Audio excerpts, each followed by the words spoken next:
Welcome back on capital news Delhi. चलिए देखते हैं दिल्ली की 25 फटाफट बड़ी खबरें। साथ ही डेली खबरों से अपडेट रहने के लिए चैनल को सब्सक्राइब करने के साथ वीडियो को लाइक करें। दिल्ली की महिलाओं के लिए खुशखबरी, 2500 को लेकर आया बड़ा अपडेट। इस तारीख से आएंगे खाते में पैसे। राजधानी की आर्थिक रूप से कमजोर महिलाओं को बहुप्रतीक्षित महिला समृद्धि योजना का लाभ अगले 1.5 माह में मिलना शुरू हो सकता है। दिल्ली सरकार रक्षाबंधन यानी 28 अगस्त से इस योजना को लागू करने की तैयारी में है। योजना का औपचारिक शुभारंभ प्रधानमंत्री नरेंद्र मोदी के हाथों कराए जाने की संभावना है। इसके बाद पात्र महिलाओं के बैंक खातों में प्रति माह 2500 रुपए की सहायता राशि भेजी जाएगी। सरकारी तैयारियों के अनुसार योजना का लाभ 21 से 60 वर्ष आयु वर्ग की आर्थिक रूप से कमजोर महिलाओं को दिया जाएगा। पात्रता के लिए परिवार की वार्षिक आय 2.50 लाख से 3 लाख रुपए तक प्रस्तावित की गई है। मुख्यमंत्री इस योजना को जल्द ही लागू करने की घोषणा कर सकती है, जिसमें स्कीम को लेकर दिशा निर्देश जारी कर दिए जाएंगे और स्कीम के लिए आवेदन करने की सुविधा आदि के बारे में बताया जाएगा। एमसीडी की नई तरकीब लाई रंग, नियमों में ढील मिलते ही जून में दोगुने हुए हेल्थ ट्रेड लाइसेंस। एमसीडी ने हेल्थ ट्रेड लाइसेंस लेने के लिए नियमों में ढील तो दी, पर अब लाइसेंस लेने वालों की संख्या तेजी से बढ़ रही है। अकेले जून माह में ही पिछले वर्ष के मुकाबले दोगुने लाइसेंस जारी हुए हैं। इसमें 100 से अधिक रेस्तरां समेत स्टोरेज और अन्य खाद्य पदार्थ बिक्री से संबंधित लाइसेंस है। एमसीडी के अनुसार जहां जून 2025 में हेल्थ ट्रेड लाइसेंस श्रेणी 351 लाइसेंस जारी हुए थे, जबकि 2 जून 2026 में इसकी संख्या बढ़ाकर 685 हो गई थी। हालांकि यह संख्या तो वह है जिसमें एमसीडी को लाइसेंस के लिए फीस जमा करा दी है, जबकि कई लोग ऐसे हैं जो भारतीय खाद्य सुरक्षा एवं मानक प्राधिकरण से लाइसेंस तो ले रहे हैं, लेकिन एमसीडी को फीस जमा नहीं कर रहे हैं। इससे नए रेस्तरां और अन्य खाद्य पदार्थ बिक्री के लाइसेंस की संख्या ज्यादा होगी। नरेला में दिल्ली की पहली हाई सिक्योरिटी जेल का शिलान्यास, अत्याधुनिक तकनीक से लैस होगी सुरक्षा। नरेला में दिल्ली का पहला हाई सिक्योरिटी जेल बनाया जाएगा, जिसमें एआई कैमरे और एंटी टनल तकनीक जैसी अत्याधुनिक सुरक्षा व्यवस्था होगी। गृह मंत्री अमित शाह ने इसका शिलान्यास किया। साथ ही 300 ई बसों और आधुनिक टेस्टिंग स्टेशन का भी लोकार्पण किया। दिल्ली में भारी बारिश के बाद एक्शन में कमिश्नर खुद सड़क पर उतरकर क्या सफाई का जायजा, दिए सख्त निर्देश। वर्षा को देखते हुए सफाई व्यवस्था दुरुस्त रखने के लिए निगम आयुक्त संजीव खिरवार ने मंगलवार को दक्षिणी दिल्ली के कई क्षेत्रों का निरीक्षण किया। मताहतों के मानसून में सफाई व्यवस्था दुरुस्त करने का निर्देश दिया गया, ताकि लोगों को कम से कम परेशान होना पड़े। उन्होंने कटवरिया सराय, बेर सराय और डियर पार्क स्थित ढलाओ घरों के साथ ही एकता कैंप निर्माणाधीन सुविधा केंद्र का जायजा लिया। उन्होंने अधिकारियों को कटवारा सराय व डियर पार्क ढलाव पर 2 FTCS स्थापित करने के निर्देश दिए, जिससे कचरा संग्रहण एवं निस्तारण व्यवस्था को और अधिक प्रभावी एवं सुचारू बनाया जा सके। विकास और पर्यावरण एक दूसरे के पूरक, दोनों को समान प्राथमिकता दी जा रही। पौधारोपण कार्यक्रम में बोली रेखा गुप्ता। मुख्यमंत्री ने मंगलवार को कहा कि विकास एवं पर्यावरण एक दूसरे के पूरक है। राजधानी में स्वच्छ परिवहन, व्यापक हरित क्षेत्र, आधुनिक आधारभूत संरचना और वैज्ञानिक पर्यावरण प्रबंधन को समान प्राथमिकता दी जा रही है। दिल्ली सरकार ने इस वर्ष के बजट में भी 22,236 करोड़ रुपए के ग्रीन बजट का प्राविधान कर पर्यावरण संरक्षण, प्रदूषण नियंत्रण, वन विकास एवं हरित अवसंरचना को पूरी तवज्जो दी है। राजधानी में इलेक्ट्रिक मोबिलिटी का विस्तार, रिज क्षेत्रों का संरक्षण, देशी प्रजातियों का वैज्ञानिक रोपण, वायु गुणवत्ता में सुधार, कचरा प्रबंधन और स्वच्छ ऊर्जा के उपयोग को व्यापक स्तर पर बढ़ावा दिया जा रहा है। उन्होंने कहा कि दिल्ली सरकार का लक्ष्य केवल आज की आवश्यकताओं को पूरा करना नहीं, बल्कि आने वाली पीढ़ियों के लिए ऐसी राजधानी का निर्माण करना है जहां स्वच्छ हवा, हरित क्षेत्र, सुरक्षित परिवहन, आधुनिक नागरिक सुविधाएं और सतत विकास एक साथ आगे बढ़े। पर्यावरण संतुलन की चिंता के बिना विकास बेईमानी, अमित शाह ने दिल्ली रिज के लिए बताई बड़ी योजना। केंद्रीय गृह मंत्री अमित शाह ने कहा कि पर्यावरण संतुलन की चिंता किए बगैर होने वाला विकास सीधे तौर पर बेईमानी है। विकास हमेशा पर्यावरण अनुकूल होना चाहिए। उन्होंने कहा कि वर्षों से दिल्ली रिज में पर्यावरण के अनुकूल नहीं होने वाले विदेशी एवं जहरीले बबूल जैसे वृक्षों ने जगह बना ली थी। अब इन्हें हटाकर देशी प्रजातियों के वृक्ष लगाए जाएंगे। उन्होंने यह भी कहा कि वर्ष 1994 में दिल्ली के 7,784 हेक्टेयर क्षेत्र को भारतीय वन अधिनियम के तहत अधिसूचित किया गया था, लेकिन इसकी कीमत अंतिम अधिसूचना 30 वर्षों से लंबित थी। दिल्ली ट्रैफिक पुलिस का नया 3E अभियान शुरू। अब चालान के साथ पढ़ाया जाएगा सड़क सुरक्षा का पाठ। राजधानी में सड़क सुरक्षा हादसों को कम करने और यातायात अनुशासन मजबूत करने के उद्देश्य से दिल्ली ट्रैफिक पुलिस ने 3E यानी एजुकेशन, एनफोर्समेंट और एनकरेजमेंट पर आधारित एक महीने का जन जागृति योजना शुरू किया है। अभियान के तहत लोगों को ट्रैफिक नियमों के प्रति जागरूक करने के साथ साथ नियम तोड़ने वालों के खिलाफ सख्त कार्रवाई की जाएगी और जिम्मेदार नागरिकों को सम्मानित भी किया जाएगा। ट्रैफिक पुलिस के वरिष्ठ अधिकारी के मुताबिक अभियान का उद्देश्य केवल चालान काटना नहीं बल्कि लोगों के व्यवहार को स्थायी बदलाव लाना है ताकि सड़क सुरक्षा को जन आंदोलन का रूप दिया जा सके। डीयू के इन कॉलेजों में मिलता है 45 लाख तक का पैकेज। एडमिशन से पहले देखें प्लेसमेंट रिकॉर्ड। डीयू में दाखिले के दौरान विद्यार्थी और अभिभावकों की सबसे बड़ी चिंता बेहतर प्लेसमेंट को लेकर रहती है। यही कारण है कि हर वर्ष बड़ी संख्या में छात्र उन कॉलेजों को प्राथमिकता देते हैं जहां पढ़ाई के साथ रोजगार के बेहतर अवसर उपलब्ध हो। हाल ही के वर्षों के प्लेसमेंट आंकड़ों के अनुसार Shriram college of commerce, lady Shriram college, Hindu college, Hansraj college, Miranda house और किरोमड़ीमल कॉलेज इस मामले में सबसे आगे है। प्लेसमेंट रिकॉर्ड के अनुसार LSR में उच्चतम पैकेज 45 लाख रुपए प्रति वर्ष तक पहुंचा है, जबकि SRCC में 36 लाख रुपए का पैकेज दर्ज किया गया। E20 पेट्रोल से इंजन खराब होगा। अफवाहों पर विराम लगाने उतरी पेट्रोलियम कंपनियां, पंपों पर लगाए होर्डिंग।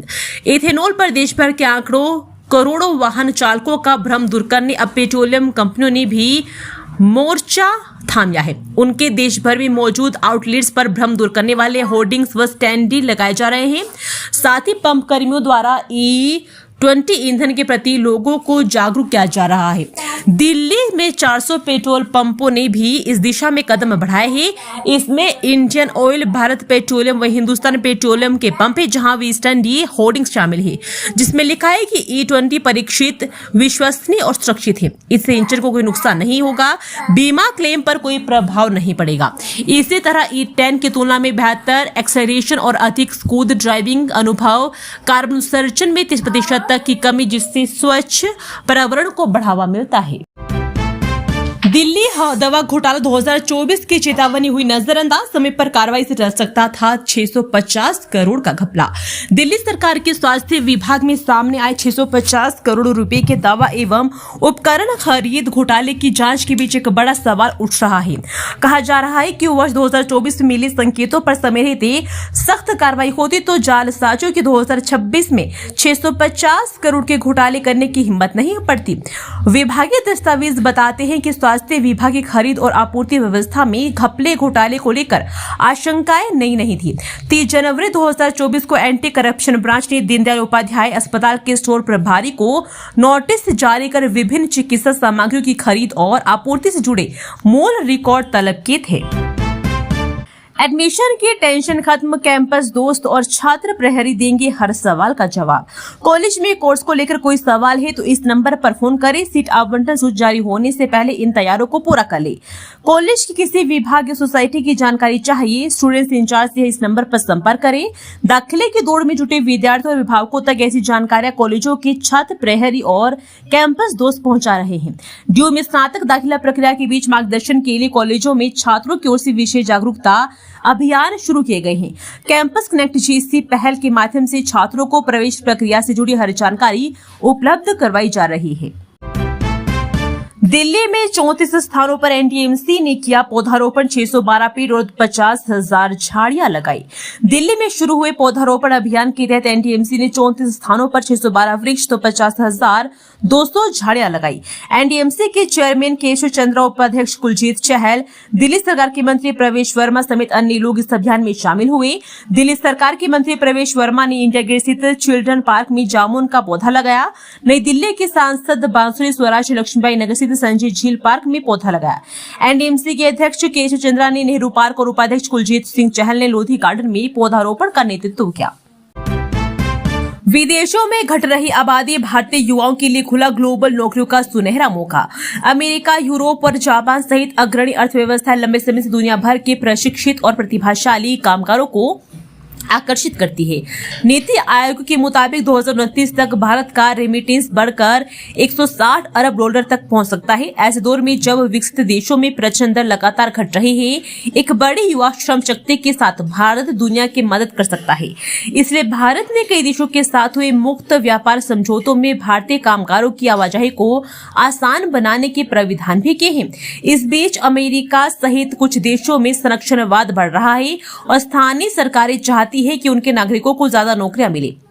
इन चुनौतियों के बीच प्रशिक्षित कामगारों की वैश्विक मांग में एक बड़ी हिस्सेदारी हासिल करने के लिहाज से चुनौतियां क्या है और हमारे युवा इसके लिए किस हद तक तैयार है, इसकी पड़ताल प्रासंगिक है। दिल्ली के रोहिणी में 5 मंजिला इमारत गिरी, कई लोगों के दबे होने की आशंका।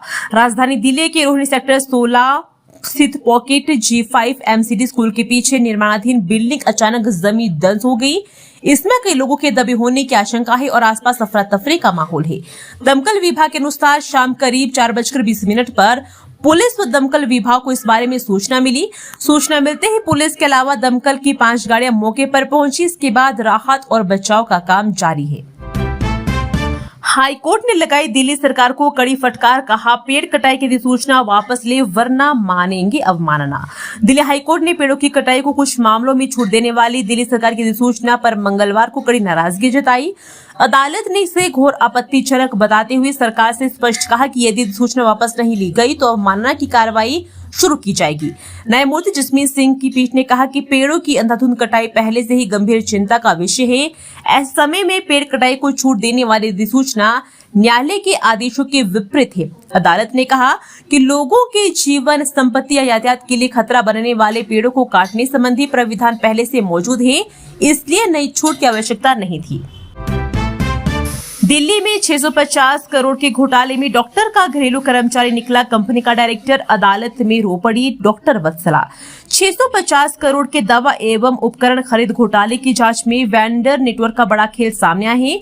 स्वास्थ्य विभाग से मिली जानकारी के मुताबिक भ्रष्टाचार निरोधक शाखा ने अदालत को बताया कि जिन कंपनियों को करोड़ों रुपए के सरकारी ठेके मिले, उनमें से एक कंपनी का निदेशक विभाग के ही एक डॉक्टर का घरेलू कर्मचारी है, जबकि दूसरी कंपनी का पंजीकृत कार्यालय महज 20 वर्ग मीटर के छोटे से भूखंड पर संचालित पाया गया है। इसके बावजूद इन्हीं कंपनियों को करोड़ों रुपए की खरीद आदि जारी किए गए और लगातार भुगतान भी होता रहा। दिल्ली समेत 10 राज्यों के 20 ठिकानों पर NIA की बड़ी कार्रवाई, ISIS और AQIS की साजिश नाकाम। NIA ने 10 राज्यों और दिल्ली में 20 ठिकानों पर छापेमारी कर ऑनलाइन कट्टरपंथ और आतंकी गतिविधियों के बड़े नेटवर्क का भांडाफोड़ किया। ये कार्रवाई ISIS और अल कायदा जैसी प्रतिबंधित आतंकी संगठनों की विचारधारा फैलाने और युवाओं को आतंकवाद से जोड़ने की साजिश को नाकाम करने के लिए की गई। दिल्ली मेट्रो की ग्रीन छलांग, अब सौर ऊर्जा से दौड़ेगी ट्रेनें, 59 नए स्टेशनों पर लगेंगे सोलर पैनल। DMRC अपनी बिजली की आवश्यकताओं की पूर्ति के लिए सौर ऊर्जा को बढ़ावा दे रही है। न सिर्फ DMRC ने परिसरों में रोशनी व अन्य आवश्यकता के लिए सौर ऊर्जा का उपयोग किया है, बल्कि मेट्रो ट्रेनों का परिचालन भी इससे किया जा रहा है। दूसरे राज्यों के सौर ऊर्जा संयंत्रों से बिजली लेने के साथ ही दिल्ली के मेट्रो स्टेशनों और DMRC के अन्य परिसरों में रूफटॉप सोलर पैनल लगाकर सौर ऊर्जा का उत्पादन किया जा रहा है। इसी कड़ी में चौथे चरण के 59 एलिवेटेड मेट्रो स्टेशनों की छत पर सोलर पैनल लगाए जा रहे हैं। इस समय 107 मेट्रो स्टेशनों और डिपो परिसरों में सोलर पैनल लगाए जा चुके हैं, जिनमें लगभग 53 मेगावाट बिजली की क्षमता मिलती है। 59 नए अन्य स्टेशनों पर सोलर पैनल लगने के बाद एक क्षमता बढ़कर 60 मेगावाट तक पहुंच जाएगी। 2023 से पहले की गाड़ियों में डाला जा सकता है E20 पेट्रोल, केजरीवाल ने 29 कंपनियों को लिखा खत, सरकार पर भड़के। आम आदमी पार्टी के राष्ट्रीय संयोजक व दिल्ली के पूर्व मुख्यमंत्री अरविंद केजरीवाल ने बुधवार दिन में पेट्रोल में एथेनॉल मिलाए जाने के मामले पर प्रेस वार्ता कर अपनी बात रखी। पिछले कुछ दिनों से पेट्रोल में एथेनॉल मिलाए जाने का मुद्दा उठाने वाले केजरीवाल ने कहा कि वाहन बनाने वाली 29 कंपनियों को पत्र लिखकर पूछ रहे हैं कि पेट्रोल में इथेनॉल मिलाए जाने को लेकर स्थिति स्पष्ट करें, वे इस मामले में क्या कह रहे हैं। केजरीवाल आगे बोले, कंपनियों का ओनर मैनुअल कहता है कि 2023 से पहले की बनी गाड़ियों में उपयोग होने वाले पेट्रोल में 10% से अधिक इथेनॉल नहीं मिलाया जा सकता है। सरकार जनता के हित को न सोचकर गलत कार्य करने में लगी और इससे लोगों के वाहनों को भारी नुकसान हो रहा है। द्वारका एक्सप्रेसवे टनल में मामूली टक्कर के बाद हंगामा, डंडा लेकर हमला करने दौड़ा taxi driver. Dwarka expressway tunnel में मंगलवार शाम को दो गाड़ियों के बीच मामूली टक्कर के बाद भारी हंगामा देखने को मिला। आरोपी टैक्सी चालक ने पीड़ित पर डंडे से हमला करने की कोशिश की, जिसके बाद मौके पर अफरा तफरी मच गई।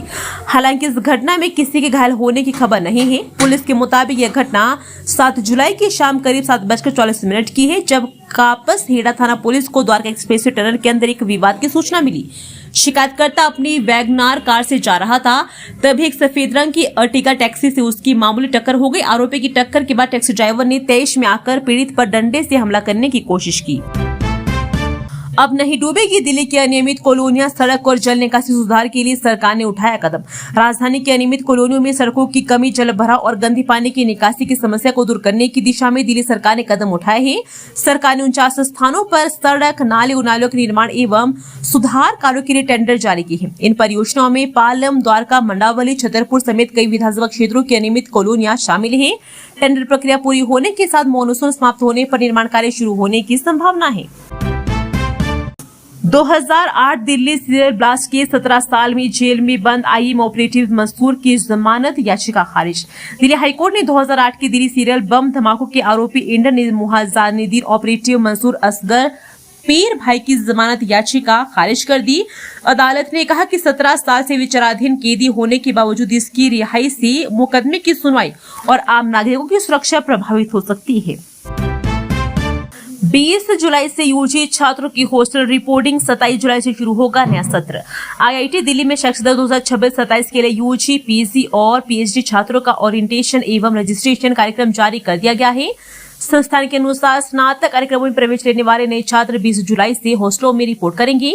21 जुलाई से ओरिएंटेशन की शुरुआत होगी, जबकि 21 से 25 जुलाई तक 5 दिवसीय इंडक्शन कार्यक्रम आयोजित किया जाएगा। नियमित शैक्षणिक सत्र 2027 जुलाई से शुरू होगा।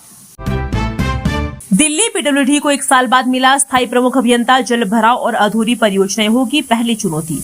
पीडब्ल्यूडी को करीब 1 वर्ष बाद स्थायी प्रमुख अभियंता मिल गया है। केंद्रीय शहरी विकास मंत्रालय के निर्देश पर नवीन कुमार बंसल को विभाग का नया प्रमुख अभियंता नियुक्त किया गया है। उनकी नियुक्ति के साथ ही विभाग में लंबे समय से चले आ रही अतिरिक्त प्रभार की व्यवस्था समाप्त हो गई है। विभाग के कामकाज में तेजी आने की उम्मीद जताई जा रही है, मगर उनके सामने दिल्ली को जल भराव से बचाने की बड़ी चुनौती है। दिल्ली को उन्होंने यह पद ऐसे समय में ज्वाइन किया है जब मानसून आ चुका है और इस दौरान दिल्ली में जल भराव एक बड़ी समस्या रहती है। बंसल के सामने अस्पतालों सहित विभिन्न अधूरी परियोजनाओं को रफ्तार देने की बड़ी चुनौती है। 45 बेकार टायर और 3000 ईंटों से तैयार हुआ आरआर सेंटर, ड्यू कैंपस में कचरा प्रबंधन की नई मिसाल। महापौर प्रवेश वाही ने मंगलवार को ड्यू परिसर में पुराने ढलाव घर को परिवर्तित कर बनाए गए आरआरआर केंद्र व सेफ्टी पॉइंट का उद्घाटन किया। यह कार्यक्रम मिरांडा हाउस के सहयोग से हुआ। उद्घाटन समारोह में पार्षद इंद्रजीत शेरावत, सिविल लाइंस के उपायुक्त शशि प्रताप सिंह, मिरांडा हाउस की प्राचार्य प्रोफेसर बीजा लक्ष्मीनंदा और निगम के वरिष्ठ अधिकारी मौजूद रहे। दिल्ली में सड़क किनारे गड्ढे में फंसी डीटीसी बस, ट्रैफिक पुलिस ने किसान की मदद से निकाला। उत्तरी जिले की बुराड़ी इलाके में सड़क किनारे बने गड्ढे में डीटीसी की बस फंस गई। सूचना मिलने पहुंचे ट्रैफिक कर्मियों ने एक किसान की मदद से कुछ देर में बस को गड्ढे से बाहर निकाल दिया, जिससे ट्रैफिक आवाजाही तुरंत सामान्य हो गई। जानकारी के मुताबिक मंगलवार तड़के सड़क किनारे बने गड्ढे में एक डीटीसी बस फंस गई, जिससे 100 फुट रोड पर गाड़ियों की आवाजाही प्रभावित होने लगी। बस को निकालने के लिए रिकवरी क्रेन बुलाई गई, लेकिन उसके मौके पर पहुंचने में देरी हो रही थी। दिल्ली हाईकोर्ट में सेंगर की नई दलील, कहा पीड़िता की उम्र पर रिकॉर्ड में है विरोधाभास। उन्नाव दुष्कर्म मामले में उम्र कैद की सजा काट रहे पूर्व भाजपा विधायक कुलदीप सिंह सेंगर ने दिल्ली हाईकोर्ट में अपनी अपील की। सुनवाई के दौरान पीड़िता की उम्र को लेकर गंभीर सवाल उठाए। कुलदीप सिंह सेंगर की ओर से वरिष्ठ अधिवक्ता एन हरिहरन ने दलील दी कि रिकॉर्ड में पीड़िता की जन्मतिथि से जुड़े 4 अलग अलग दस्तावेज हैं, जिनमें अलग अलग उम्र दर्ज है।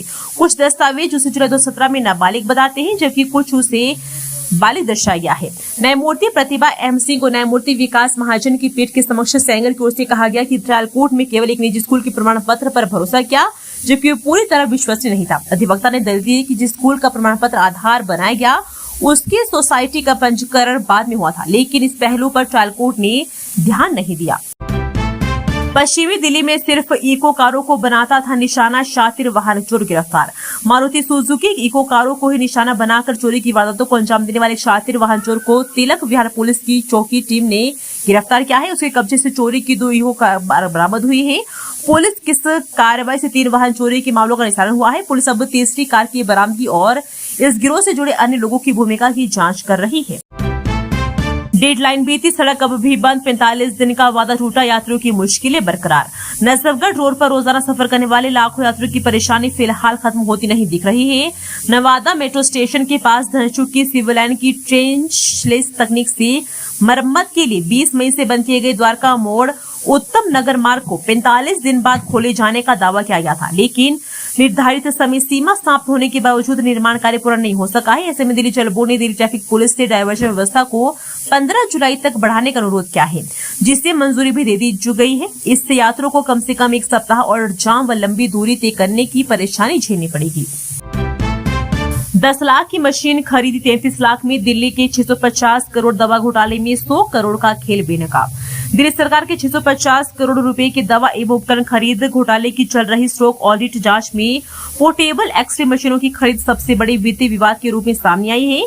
स्टॉक ऑडिट के अनुसार जिस मॉडल की पोर्टेबल एक्सरे मशीन निर्माता कंपनी प्रोग्नोसिस मेडिकल सिस्टम्स अन्य सरकारी स्वास्थ्य संस्थानों को लगभग 10 लाख रुपए प्रति मशीन की दर से आपूर्ति कर रही थी, वहीं 448 एक्सरे मशीनें केंद्रीय खरीद एजेंसी ने निर्माता से सीधे खरीदने के बजाय ऐप में डिवाइसेस बिचौलिया फर्म के माध्यम से करीब 33 लाख रुपए प्रति मशीन की दर से खरीदी। दोस्तों, वीडियो पसंद आया तो वीडियो को लाइक एवं चैनल को सब्सक्राइब कीजिए और कमेंट करके बताइए कि आप दिल्ली के किस जगह से इस वीडियो को देख रहे हैं। जय हिंद, वंदे मातरम।